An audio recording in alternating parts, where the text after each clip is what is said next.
bienvenidos a Se ha Dicho, bienvenidos nuevamente a mi casa en esta modalidad de Zoom, que ya poco a poco nos vamos acostumbrando, que visualmente siempre es difícil, para mí es más complicado todavía porque a mí me gusta tocar mis papeles, ver a las personas, analizar los ojos, la vista y todo, y bueno, desde esta distancia no se puede, pero los consejos quedan, las alternativas quedan, el llamado a las instituciones también queda allí, porque más que nunca la mediación es una de las cosas más importantes que nosotros estamos analizando. La mediación es para todo lo personal y también en lo que tiene que ver con el país.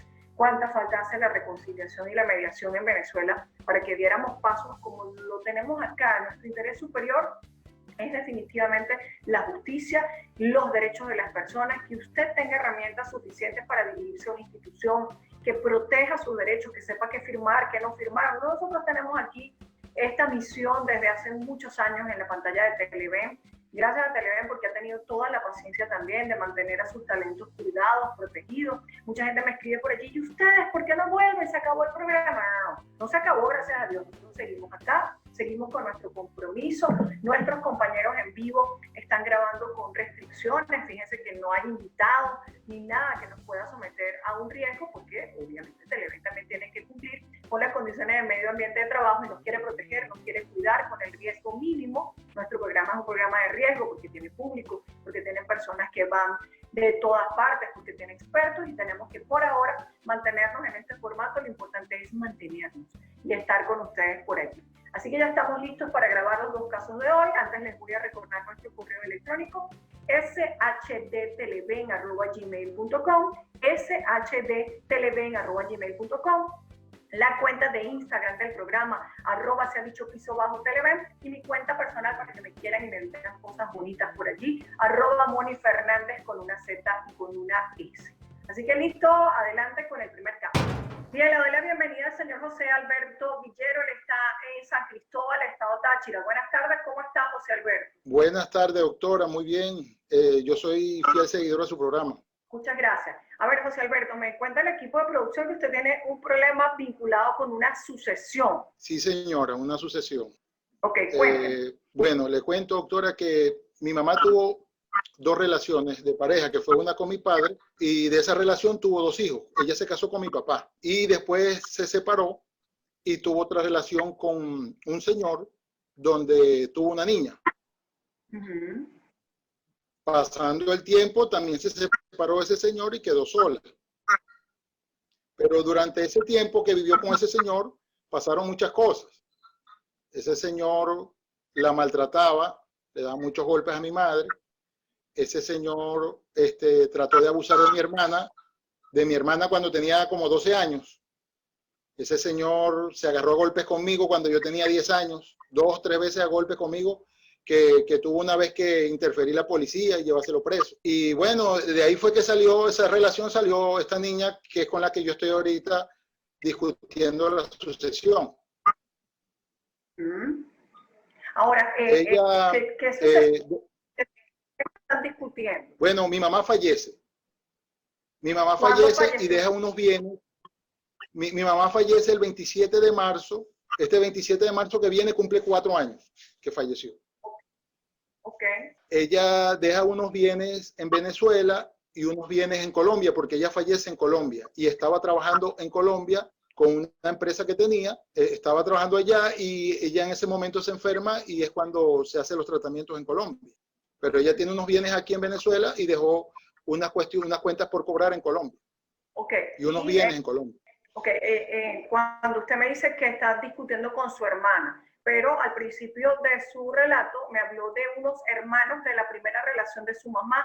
¿Cuántos son en total? ¿Cuántos hermanos son en total? Del matrimonio somos 2, mi hermana y yo, pero mi hermana muere. Mi hermana muere a los 16 años de edad, a los 16 años. Y esta quedo yo solo, que soy el mayor del matrimonio.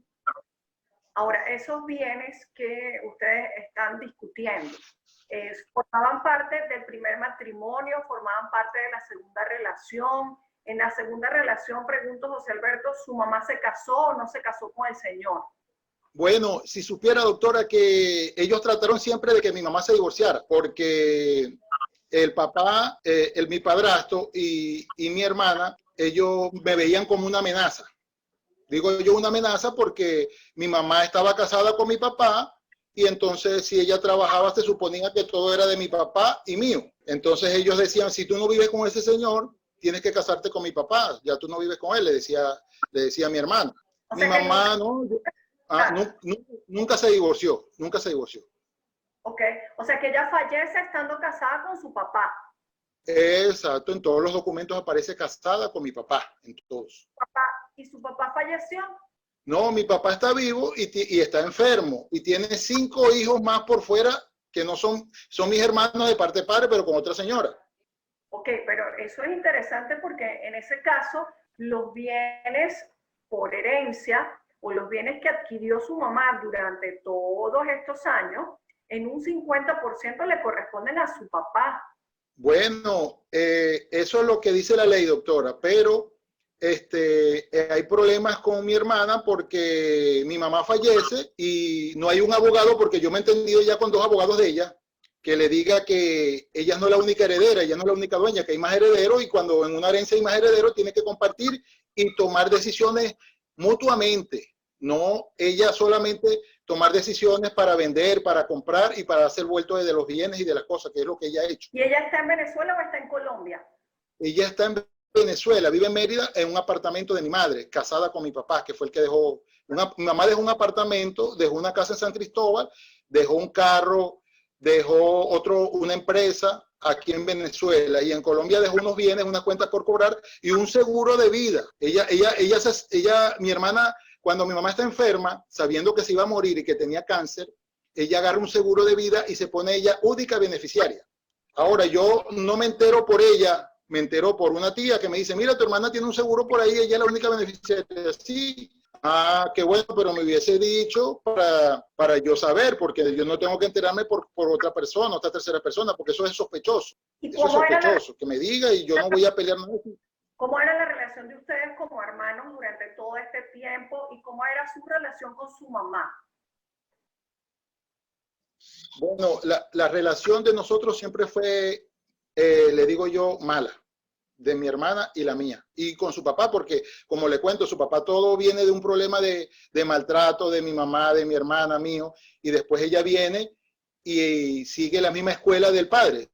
Porque mi mamá era una mujer de esas que consiente mucho a las hijas y le da todo. Le daba todo, te compro el apartamento, te remodelo el apartamento, te compro un carro para que no te caiga la lluvia, no te moleste para nada. Siempre le daba todas las comodidades a su hija. Eso estaba bien, pues. Pero nosotros no las llevamos bien porque ellos me veían como una amenaza, como se lo dije al principio, de que yo era una amenaza para los bienes de su papá y de ella. Sí, pero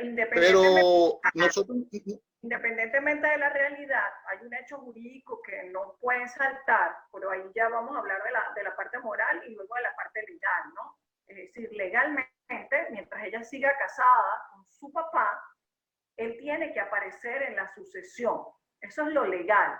Y se tienen que determinar los bienes que por lo menos hasta que convivieron juntos existían, porque ahí vamos a meter la parte moral, ¿sí? ¿Cuál es la parte moral? Si efectivamente todos reconocen que ellos se separaron y que ella comenzó una relación con otra persona, moralmente deberíamos decir, bueno, mira, hasta esta fecha, este año, efectivamente estos bienes, en la parte práctica los vamos a dividir 50 para mi papá y el resto los vamos a dividir conforme establece la ley entre los demás herederos.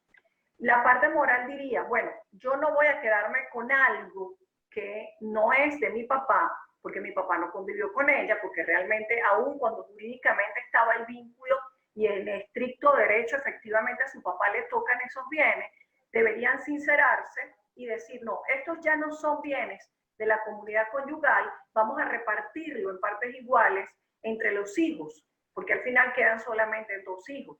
Eso sería la parte moral.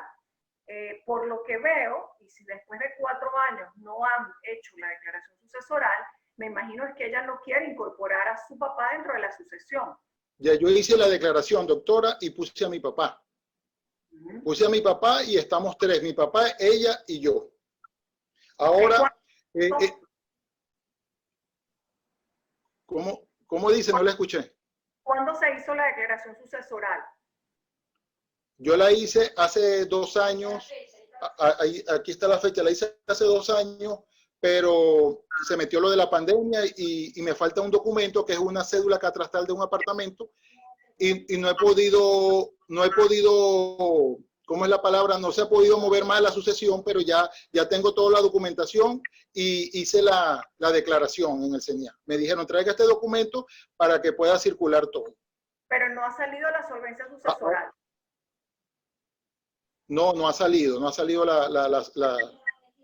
no ha salido. Eso está en trámite. De todas maneras, doctora, yo comparto su opinión sobre las partes morales, pero mi mamá cuando estuvo enferma, en los cuidados de la clínica, de la atención, hubieron muchas discusiones entre ella y yo, porque ella no me soportaba, porque es una mujer calculadora, es una mujer muy calculadora y manipuladora. ¿De qué forma? Ya le voy a explicar. Cuando mi mamá está enferma en una habitación, en una cama hospitalizada, cerca de la clínica, tuvimos una discusión, pero una discusión premeditada, porque estábamos todos tranquilos. Ahí en la habitación hay una cama matrimonial donde ella duerme con mi madre y hay una cama individual donde yo dormía. Dormíamos los 3 en la habitación, teníamos una cocina, cocinábamos y ahí cuidábamos los 2 a mi madre. ¿Qué pasa? Ella toma de repente un tema de discusión para provocar lo que iba a pasar después. ¿Qué pasó? Empezó la discusión sobre política. Empezamos a discutir sobre política. Y entonces ella tenía una barriga de 8 meses de embarazo. Y ella se alteró tanto que me daba con la barriga en el pecho. Se me tiraba con la barriga en el pecho, me escupía la cara y me decía que le pegara. Me decía, pégame, pégame. Yo le dije, bueno. Vamos a ir un momentito vamos a ir un momento del receso, porque es el momento del COVID. Es lamentable que 2 hermanos en el lecho de muerte de su madre, exacto, en el lecho de muerte, con una mujer embarazada, caigan en un tema tan ridículo como la política, sabiendo que la política en Venezuela y los otros se comportan, y entre ellos además muchas veces son más amigos de lo que uno piensa, para que una familia se pelee política. Pero bueno, vamos a ir un momento al receso para retomar el tema de la sucesión, que es lo más importante, y lógicamente estas contiendas que existen y sobre todo pendientes de los vínculos que se disuelven de hecho, se tienen que disolver de derecho. Sobre eso regreso y puntualizo enseguida. El hecho de no disolver el vínculo matrimonial, a pesar de la cantidad de tiempo que pasó, convierte a tu padre en no solamente el legítimo heredero, sino en el dueño del 50% de todo, absolutamente todo lo que produjo su madre hasta el momento de la muerte. Se ha dicho. Ya estoy de nuevo con ustedes, sigue con nosotros en pantalla desde San Cristóbal, Estado Táchira, el señor José Alberto Villero. Él nos habla de un caso de una sucesión, bueno, que se ha ido complicando por una muy mala relación, por lo que él nos cuenta con su hermana, también con el papá de su hermana, que es un padre distinto al suyo, José Alberto, y que lamentablemente las cosas parecieran que se han mezclado con todo, con los bienes, con el abuso, con el tú eres mío y el otro es de otro, metieron la política también, y bueno, hasta ahora no se ha podido concretar nada vinculado con la partición, porque además también está pendiente la declaración sucesoral, y pregunto, porque eso no lo he tenido claro, ¿quién administra los bienes? O sea, los bienes que usted me enumeró, abra el micrófono, José Alberto, que lo cerró, ajá. Los bienes que usted me enumeró, la casa, el apartamento que entendí que lo tiene ella, pero el resto de las cosas que dejó su mamá, desde hace 4 años lo administra solo su hermana. No, mi mamá llevaba su administración. El micrófono. Claro, pero desde que su mamá murió hasta ahora, ¿quién ha administrado los bienes? Bueno, yo tuve que buscar los papeles porque ella me escondió muchos documentos. No me quería entregar documentos porque ella decía que el apartamento de Mérida era de ella. Y que ella tiene un carro que es de mi mamá, que también era de ella, un carro nuevo que sacó de agencia. Entonces yo tuve que sacar esos papeles porque ella no me los quería. El micrófono. No quería que tuviera los documentos para yo no poder ejercer ningún tipo de derecho. Entonces yo busqué las maneras y pude tramitar el título, saqué una declaración de heredero único y universal, pude tramitar el título, fui hasta Mérida, me llevaron a Mérida y vi dónde quedaba el apartamento y después fui a donde están los documentos del apartamento, en el registro, y pedí, por la dirección que llevé al registro, pedí que me dieran la dueña de ese apartamento. Resulta que la dueña del apartamento es mi mamá casada con mi papá. Eso era lo que ella no quería que yo me diera cuenta. Entonces, también averigüé una pensión que tenía mi mamá y fui al banco a averiguar, ella la estaba cobrando, una pensión de vejez que mi mamá dejó. La cobró por un año. Yo la bloqueé la cuenta, pregunté, ¿y quién hacía las transferencias? No, las transferencias las hacían a esta cuenta. ¿La cuenta de quién era? De mi cuñado. Mi mamá tenía ya un año de muerta y ellos estaban cobrando la pensión. Okay. Bueno, eso está muy mal porque es un fraude contra el Estado, ¿no? Es un fraude contra el Seguro Social. Y ya por allí se pudiese hacer una denuncia, porque además que es lamentable quedarse con una pensión de una persona que falleció, ¿no? Eso no está bien. Pero una de las cosas que decía yo en el receso o antes de ir al receso era que el hecho de no disolver el vínculo matrimonial, a pesar de la cantidad de tiempo que pasó, convierte a su padre en no solamente el legítimo heredero, sino en el dueño del 50% de todo, absolutamente todo lo que produjo su madre hasta el momento de la muerte. Y allí es la parte donde su hermana, independientemente de si usted tiene razón, si la enemistad viene por usted o viene por ella, hay que ir a un punto superior. Si ella es un poquito razonable y se da cuenta que ella va a quedar en una desventaja jurídica, debería ceder y proceder a una partición amistosa donde entonces allí usted ceda también la parte moral y diga, esto era de mi papá hasta aquí, yo sé que ya él no vivió más nunca con mi mamá y vamos a ajustar esto entre nosotros dos solamente. Pero si ella no cede, usted tiene que entrar plenamente en sus derechos. Doctora, si quiere que le comente algo, a ella me han llamado 2 abogados para llegar a un arreglo conmigo, 2 abogados de ella. El último me llamó hace en octubre, como el 5 de octubre, y el arreglo que ella me propone es que yo le firme un documento donde le entrego el apartamento y los otros bienes que quedan de parte de mi madre, ¿no? Pero entonces, lo que pasa, doctora, que hay una parte que yo no le comenté, que en la casa que me tocaba a mí, que es donde yo estoy en San Cristóbal, ahí ella, antes que cuando mi mamá muere, ella se dirige a esa casa con su esposo, su pareja, y me desvalijan la casa. Me llevan televisores, plantas eléctricas, televisores, lavadora, comedor, vajillas de lujo, todo se lo llevan. De ahí me dejan la casa con una cama y una cocina y una nevera. Eso fue lo que dejaron. Se llevaron todo. Mi mamá era una mala pobre porque mi mamá compraba todas las cosas bien. Y entonces ella, eso pasó después que mi mamá muere. Ella se dirige con su esposo allá y me desvalijan la casa. Los vecinos me llaman y entonces ella se lleva todo y yo llego a la casa y no consigo nada. A los 2 días ella aparece con su marido a sacarme de la casa, que la casa era de ella y que yo no tenía derecho a esa casa. Entonces yo le dije ella aparece en el documento de la casa, porque mi mamá compró esa casa siendo menor de edad ella. Y yo trabajé, yo puse dinero en esa casa de mi trabajo también en esa casa. Ahora el problema es, doctora, que ella me desvalía mi casa y después va con el marido e intenta meterse a la casa con el marido. Y ella me lanza piedras de afuera, me amenazan con un arma y después se va a la fiscalía y me pone en fiscalía. ¿Cómo? Escúchame, José. En esa casa vivía usted, o sea, esa era una casa materna donde usted vivía. Exacto, yo vivía ahí. Después que mi mamá muere, yo me traslado para allá. Yo vivía con mi mamá todo el tiempo. Lo que pasa es que ahí vivía, era el hijo mío con mi yerna. El hijo mío con mi yerna se pusieron de acuerdo con la tía, que es mi hermana, para sacar todas las cosas de ahí para ellos. Yo les mandé a decir antes que... ¿Y por qué su hijo hizo eso en contra de usted? Porque él pensaba quedarse con la casa, doctora, también, y con la tía, y con el abogado. Lo que pasa es que es una historia larga que de pronto el tiempo no nos da, y si yo le relato mejor, usted va a decir, pero mire, pero yo vengo saliendo de casi de nada, porque a mí me iban a dejar sin casa, me iban a meter preso, y me iban a dejar en la calle. Lo que pasa es que yo he venido, como le digo yo, llevando la situación con un poquito de ¿Por qué dice que le iban a meter? ¿Por qué digo que me iban a meter preso? Bueno, porque cuando esa señora me dice que le pegue embarazada siendo mujer, ella pretendía que me metieran preso. Eso es lo que pretendía. Yo no le voy a pegar a una mujer. Entonces, si ella pretendía meterme preso, no, yo no iba a pelear herencia. ¿Cómo voy a pelear herencia preso? Entonces, yo no le pego y entonces ahora yo no estoy preso por eso estoy hablando con usted ahorita, porque yo no caí en la trampa de ella.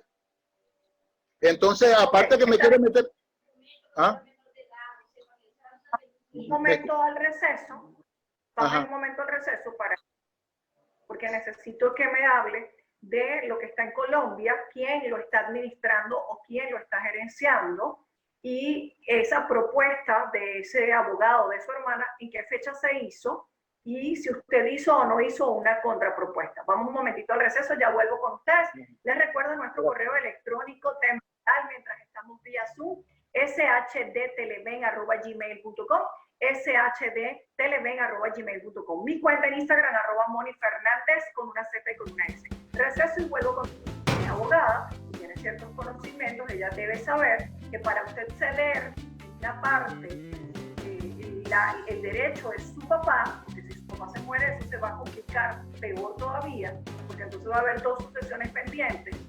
El punto acá es llegar a una negociación, se ha dicho.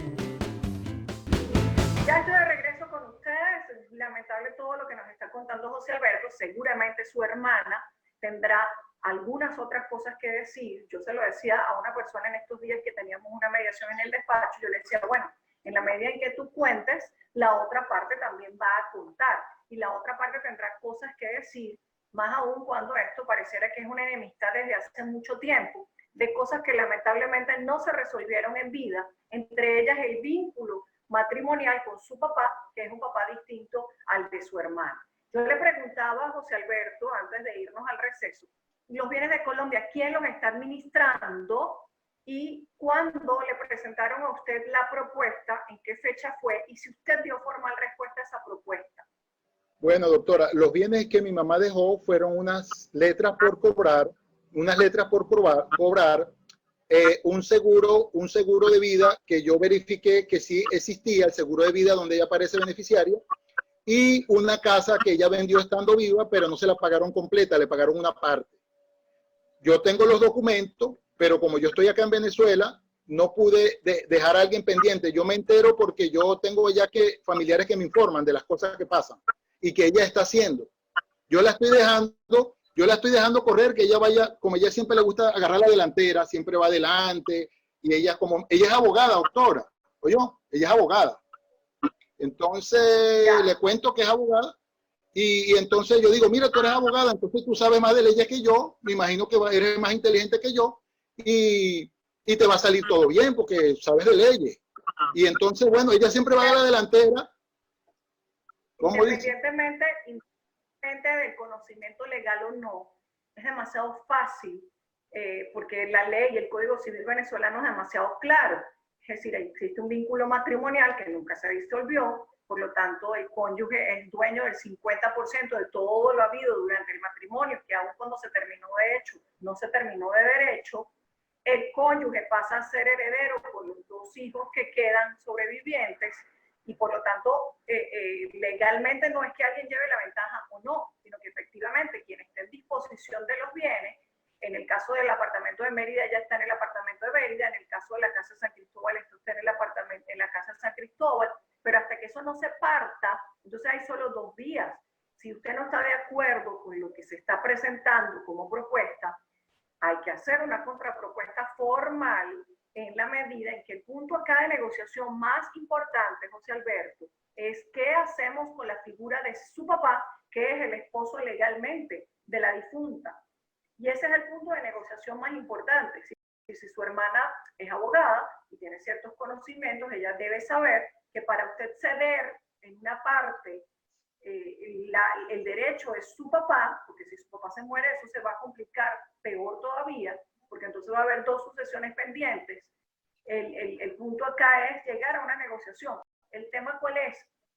Que si ustedes van a un remate judicial, van a perder prácticamente todo. ¿Qué significa eso? El pago del alguacil, del tasador, del rematador, lo que siempre les cuento. Entonces no sería una posición pues ventajosa para ninguno de los dos, porque eso no les garantiza ni siquiera el derecho a la vivienda, sino que los bienes irían a un remate y luego se va a ejecutar el remate. Lo que no me precisó fue cuándo fue la última fecha en la que ellos le presentaron una propuesta de acuerdo. Bueno, doctora, eso fue más o menos el 10 de octubre, hace, digamos, 2 meses y medio. El abogado de ella me llama y me dice que vamos a arreglar las cosas por las buenas, que yo me quede con la casa y ella se queda con las otras cosas. Yo le digo, doctor, me parece muy buena su proposición, yo quiero llegar a un arreglo amistoso, pero resulta que su cliente es una persona complicada y difícil. Yo me imagino que ella no le habrá contado todo con detalle, sino que ella cuenta las cosas a su manera y las cuenta haciéndose la víctima. Yo quiero que sepa, le dije al doctor, que ella... ¿ah? Propuesta. Así, normalmente para poder avanzar, yo tengo que hacer una contrapropuesta a lo que a mí me están proponiendo para mediar. Ajá. Yo le dije, yo acepto la propuesta, pero con una condición. Le dije, ¿cuál es la condición? Que ella me cancele todo lo que se llevó de mi casa. Ella sabe todo lo que hay, eso está valorado en $12,000. Todo lo que se llevó, yo saqué la cuenta en $12,000 porque ella tiene un apartamento que mi mamá se lo dejó amoblado. Yo no fui a sacarle ni una licuadora, no fui a sacarle un televisor, ni una computadora. Yo no fui a sacarle nada porque este es trabajo de mi madre. Y yo no fui allá a sacarle nada a ella. Entonces ella, ¿por qué viene a sacarme algo de aquí? Además, ella tiene un carro que es de mi mamá, que es de mi propiedad, y tampoco me lo quiere entregar. ¿Y por qué se va a quedar con el carro de mi mamá si ella tiene 3 carros, tres carros, y mi mamá le dio 2? Entonces, ¿cómo se va a quedar con los 3 carros? Entonces, la contrapropuesta... ¿Ah? ¿Cómo? ¿De Colombia? Y lo de Colombia yo lo estoy averiguando porque a mí me pasan la información de todo lo que ella está cobrando. Ella tiene por ahí más o menos como 40 millones de pesos por cobrar ahorita mismo. Yo no tengo cómo evitar para que ella no los cobre. Yo voy a esperar que los cobre, pero entonces yo le voy a pasar la cuenta aquí en Venezuela. Cuando esté aquí en Venezuela, yo le voy a decir, mira, tú cobraste esto en Colombia, aquí tengo las pruebas. Lo cobraste, entonces a mí me toca este porcentaje. Por parte de eso, y lógicamente los bienes que se pudieron haber en la casa, sí, hay que valorarlo. El tema de eso es que viene el vacío de quién lo sacó y cómo lo sacó. José Alberto, claro, se nos acabó el tiempo. Yo creo que hay que hacer una propuesta formal por escrito para agotar la última contraoferta de su parte para cerrar la negociación establecida en monto. Yo voy a remitir el caso del abogado solidario de Táchira, la abogada solidaria de Táchira, para que se formalice, si es por notaría mejor, su propuesta, porque si ella no lo acepta, ya usted tiene que pasar a la partición y allí se verá. Perdido está, porque en este momento no tiene nada sino el disfrute de la casa, pero si ella pues es abogada entenderá que una negociación va a ser mucho más provechosa para los dos, conversando sobre esos montos que quedan en duda, sobre el vehículo y sobre lo que ella podría presuntamente haber sacado de la casa. Gracias, José Alberto.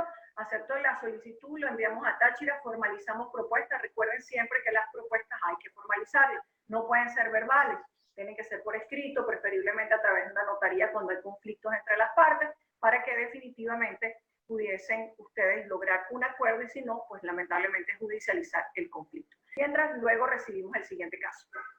Ya aquí está el segundo caso, compartiendo con nosotros pantallas desde su casa, Marisol Carrizales. Ella está acá en la ciudad de Caracas. Marisol, buenas tardes, ¿cómo está? Bienvenida.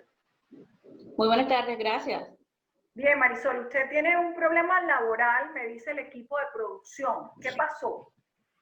Sí, mi caso es laboral. Resulta ser que yo laboraba en una empresa privada y me operaron de emergencia, o sea, quedé de reposo de emergencia y pasados 4 días de esa operación, yo llamo para preguntar por qué no me han depositado la quincena, pues los días que trabajé, y me dicen que me lo van a pagar en la liquidación porque estoy botada. Porque supuestamente el reposo, el informe médico, no era válido, porque no estaba avalado por el Seguro Social. Claro, el reposo no está validado por el Seguro Social porque el Seguro Social está trabajando por medio de citas. Y me mandaron a ir después de la cuarentena a pedir citas para validar el reposo. Y de allí se agarraron y bueno. Ok, ahora, ¿cuánto tiempo tenía usted trabajando en esa empresa y qué hacía dentro de la empresa? Yo era contador de la empresa y precisamente estaba cumpliendo 6 meses trabajando allí. Y como contadora tenía el cargo tal cual de contadora, es decir, era un cargo de confianza. Usted administraba bienes dentro de la empresa. Dentro de lo que cabe era de confianza, pero todo era supervisado porque yo no disponía de opinión o de juicio para ejercer autoridad en algo, pues. El presidente de la compañía era el que tomaba las decisiones en base a las cosas que yo le pudiera sugerir. Ahora, cuando usted dice que fue una emergencia, yo supongo que de alguna manera usted le avisó al patrón, aunque sea por lo menos informalmente, que estaba sucediendo una emergencia. ¿Qué emergencia médica tuvo? ¿Por qué la operaron? Ok. Ese día yo llamé o le envié un mensaje, mejor dicho, al gerente de producción a las 4:30 de la mañana diciéndole que no podía ir a trabajar porque tenía un dolor muy fuerte. Luego me fui al hospital. Cuando me dieron ingreso, el acta de ingreso del hospital, yo le envié al gerente de recursos humanos diciéndole que me habían dejado hospitalizada porque me iban a operar de emergencia de la vesícula. Ok. Ok, ellos me dijeron que todo estaba bien, que esperaban que me recuperara. El presidente o el dueño de la compañía me llamó al día siguiente de la operación y me dijo que todo estaba bien, que esperaba que me mejorara pronto. Ya el día lunes, porque eso fue la operación, fue el día viernes, el día lunes nadie me contestaba los teléfonos y yo preguntaba a ver qué pasaba porque nadie se comunicaba. Pues. El día 15 de octubre, cuando yo los llamo y trato de comunicarme con ellos para ver por qué no me han depositado los días que trabajé, es que me notifican que resulta ser que estoy botada. Porque supuestamente el informe era falso. Ok, ¿porque el informe era falso o porque no se había presentado? Porque el informe supuestamente era falso por no estar presentado ante el Seguro Social, cosa que sí estaba presentada.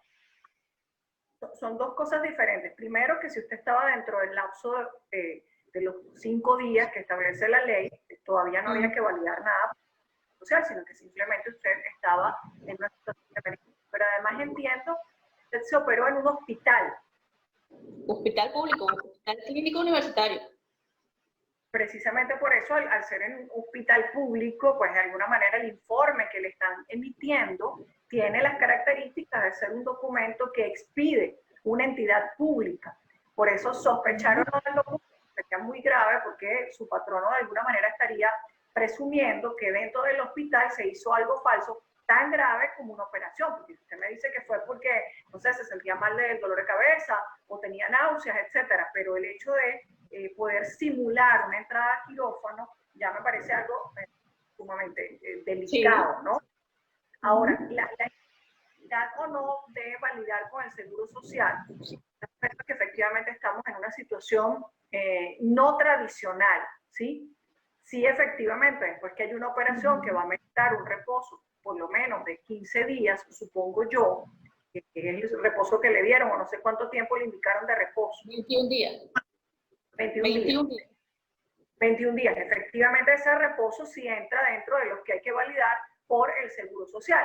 Ahora, en una situación de pandemia, hasta hace pocas semanas, nosotros estábamos solamente trabajando una semana flexible, una semana no.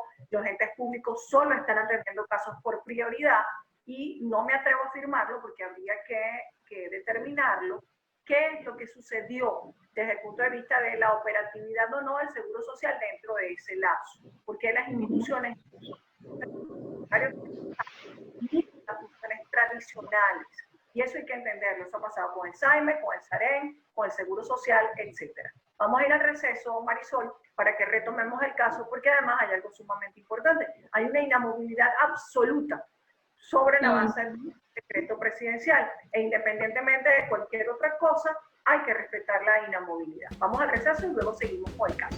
Está bien, pero tiene que plantear un acuerdo que reivindique tus derechos, que entienda que tus derechos están vigentes por mucho tiempo, porque el decreto de inamovilidad de pandemia es de marzo de 2021, pero lo van a renovar seguramente. Pero es que el otro decreto también está vigente, ¿no? Se ha dicho.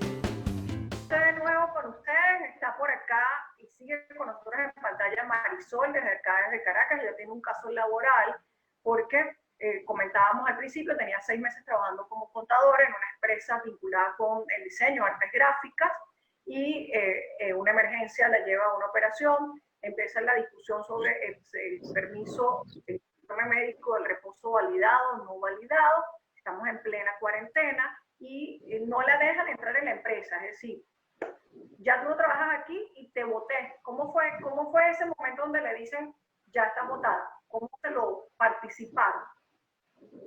Me lo participaron por teléfono el día viernes en la tarde, el viernes siguiente, cuando cumplí 8 días de operación. Me notificaron que los días que yo había laborado me los iban a pagar en la liquidación porque estaba votada. Y alegaban que el informe no era válido, el informe médico que me habían dado, y por eso me estaban votando. Cuando me acerqué a la oficina a buscar mis pertenencias allá en la empresa, no me dejaron entrar, me pasaron una liquidación para que la firmara, donde decía que era renuncia voluntaria, que no es porque yo no renuncié. Y me mandaron a hablar con el abogado de la compañía, para que me pusiera en contacto con él para ver para hablar de la liquidación, porque yo no estaba conforme con eso. ¿Qué sucede? Escucha un momentico, Marisol. Esa liquidación que le estaban presentando era una liquidación doble. Es decir, significaba el doble de lo que hubiese percibido por un retiro efectivamente voluntario. Tenía una bonificación adicional, pero estaba basada en un sueldo de 800 bolívares. Cuando yo devengaba, cuando yo entré, me dijeron que yo iba a ganar una cantidad. Esa cantidad fue incrementándose hasta el punto de que yo ganaba. Por una cuenta me pagaban 800.000 bolívares y por otra cuenta me pagaban 28.800.000. ¿Y cuando por qué me pasan la liquidación, ¿qué lo dividían en dos cuentas? Según ellos, una cuenta era nómina y la otra cuenta era bonificaciones, pero yo nunca tuve un recibo de pago. Nunca me entregaron una constancia de trabajo, nunca me dieron algo que dijera que yo ganara esa cantidad. Solamente tengo los estados de cuenta donde dice el RIF, que fueron ellos que me lo depositaron. Sí, Porque bueno, hay hay empresas que están haciendo esto de dividir los montos, cumplen con el salario mínimo a través de la cuenta nómina de la empresa y luego por otras vías hacen bonificaciones para complementar el salario, pero que no se vea como un salario en la medida en que si usted va a la inspectoría a reclamar, ellos pueden decir yo le pagaba solo el salario mínimo, pero es que eso al final es un parapeto que depende de la voluntad del trabajador, porque el trabajador está claro que así me paguen por esta cuenta o me paguen por la otra, sea personal o lo disfraces de bono de lo que sea, al final eso forma parte del cálculo del salario integral. Y cuando se va a hacer la liquidación, la inspectoría está clara y los tribunales están claros que se trata de una simulación o de una evasión de responsabilidades y que lo que te pesa es lo que tú ganabas por la vía en la que te lo depositaron. Y ese es el cálculo en el cual hay que basarse. Ahora, ¿tú aceptas lo que te estaban dando? ¿Sí lo recibiste? No, no, porque yo le participé que yo no estaba de acuerdo con eso y me mandaron a hablar con el abogado de la empresa. Cuando me dirigí a la firma Juguete Alba, que es el abogado, él me dijo que iba a revisar, pero se desapareció del mapa, no ha ido más a la oficina. Entonces estoy como que esperando. ¿Desde cuándo estás en esa situación? Eso fue en el mes de octubre, los primeros días de octubre. La liquidez. ¿Y no fuiste a la inspectoría del trabajo? Sí, yo fui a la inspectoría del trabajo y la inspectoría del trabajo me dijo que esperara que ellos me iban a mandar unos correos que yo tenía que imprimir y llevarlos. Pero no me han mandado nada, todavía estoy esperando. Claro, pero ya tengo asignado el expediente. Yo siempre les digo eso y yo valoro que la gente espere una notificación de ente público por correo, porque ahora además se ha incorporado una modalidad virtual de correos y muchas instituciones se han adaptado a eso. Debo decir, por cierto, hablando de esto, que es fabulosa la plataforma que acaba de lanzar el SAPI a través de su página web www.sapi.gov.be, donde todos los trámites se están haciendo de manera virtual y están contestando, y es una página web fabulosa para nosotros los abogados y para todos los que hacen servicio del sistema autónomo de propiedad intelectual. Mucha gente están haciendo eso, los tribunales, para evitar el hacinamiento y la concentración de personas, están también enviando citas virtuales. Supongo que esto lo están haciendo todos los demás entes públicos, pero eso está bien, porque es coyuntura y además debería funcionar siempre así, porque eso se llama infogobierno. Pero en su caso, Marisol, como la interesada, desde el punto de vista de que yo necesito mi reenganche, si la inspectoría no me manda nada, yo tengo que volver a ir a la inspectoría, tengo que volver a insistir, porque efectivamente lo que está pasando es que hay un despido injustificado que está violando la ley que está vigente desde hace ya más de 15 años, pero al mismo tiempo está violando el decreto de estado de alarma con relación a la inamovilidad laboral. Veníamos con una inamovilidad de ley, sino que además el Ejecutivo dijo, miren señores, estamos en pandemia, aquí no se puede votar a nadie, a nadie. Entonces, es como un decreto que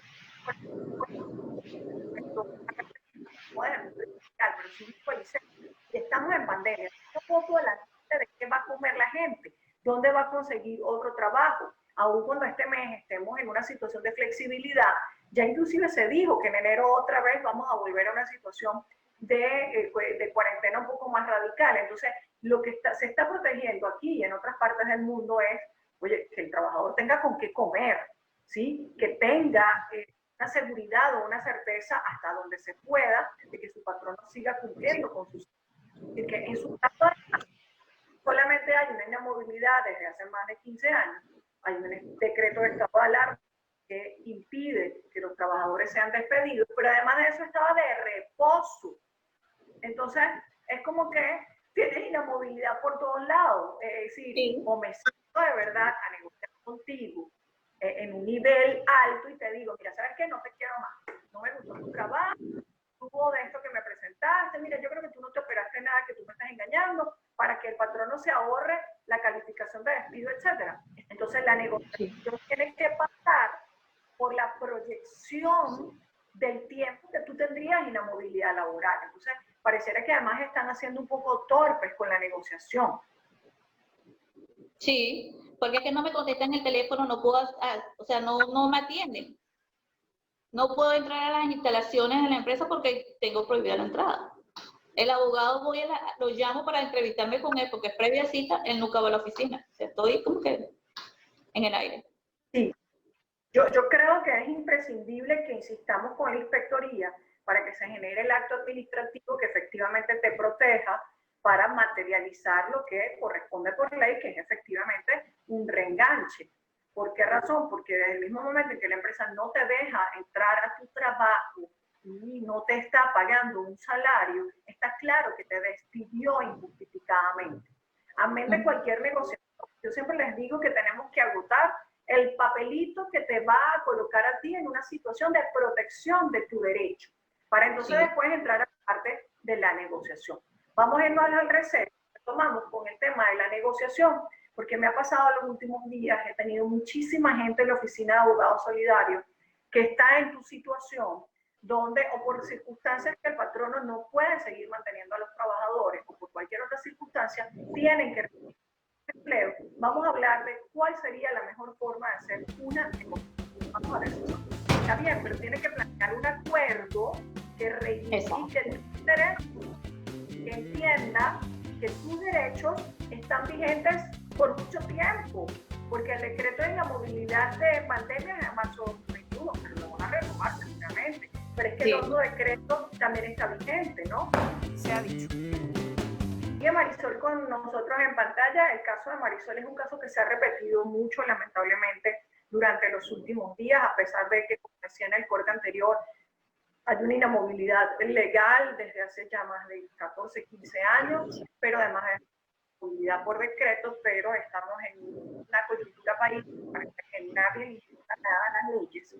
De hecho, se oye cada vez más, eso no se cumple, aquí eso no se respeta, aquí mandamos nosotros, y un cúmulo de cosas que lamentablemente se están escapando de las manos y debe de alguna manera, o está sucediendo de alguna manera, que se está convirtiendo todo en algo más anárquico de lo que había.